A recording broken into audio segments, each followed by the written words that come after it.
আসসালামু আলাইকুম গাইস। দেখো সৌদি আরবে কিভাবে শাওয়াল দিয়ে মাল উঠানো হয়। এটা হলো শাওয়াল। এখন আমি এই দাপন, এটাকে দাপন বলে সৌদি আরবে, বাংলাদেশে বলে মাটি। এটা এখন দ্বিতীয় তলায় উঠায় নেব। দেখতে পারতেছো দ্বিতীয় তলায় নিয়ে আসতেছে। এক বাকেট উঠাইতে 15 রিয়াল নেয়, সৌদি রিয়াল। এখন ঢেলে দিবে। এখানে দেখতে পারতেছো কত বড়।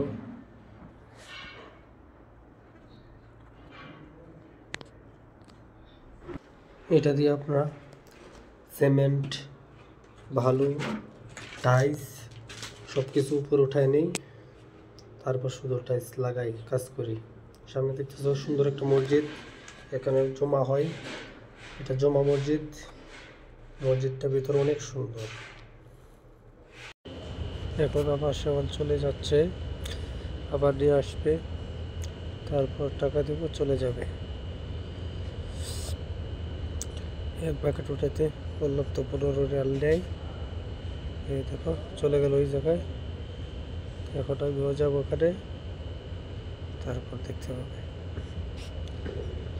এখান থেকে মাটি উঠাতেছে, ঠিক আছে।